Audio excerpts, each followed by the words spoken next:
નમસ્કાર દર્શક મિત્રો, હું છું મહેશ ઠાકોર અને આપ જોઈ રહ્યા છો the times of Mahisagar news.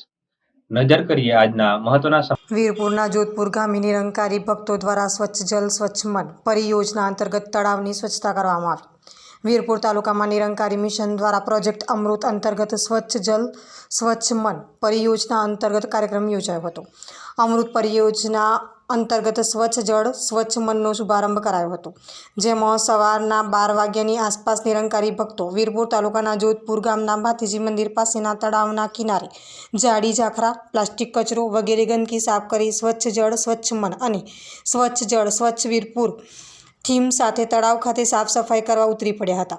આ સ્વચ્છતા અભિયાન કાર્યક્રમમાં ગામના યુવાનો સહિતના સંત નિરંકારી મિશનના સદસ્યો સહિત સ્થાનિક લોકોએ જોધપુર ગામનું તળાવના તટની સાફ સફાઈ કરી સમગ્ર ગ્રામને સ્વચ્છતા રાખવાનું આહ્વાન કરી સ્વચ્છ જળ અને સ્વચ્છ મન તેમજ સ્વચ્છ જળ અને સ્વચ્છ વીરપુરનું સૂત્ર આપ્યું હતું. મારું નામ ભૂપતસિંહ ડી ચૌહાણ, બ્રાન્ચ પટિયા સંયોજક.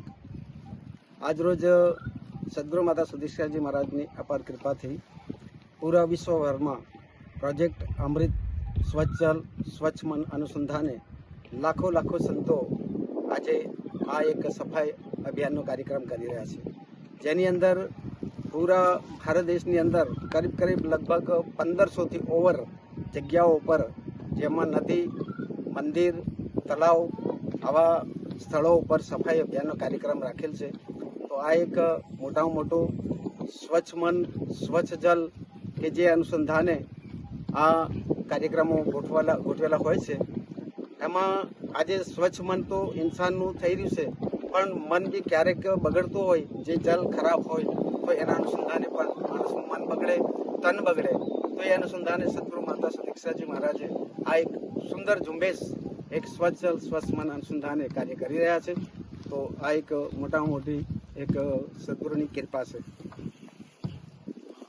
આપના વિસ્તારના પડેપણના સમાચાર જોવા માટે અમારી channel the times of Mahisagar ન્યૂઝને લાઇક, શેર અને સબસ્ક્રાઇબ કરો.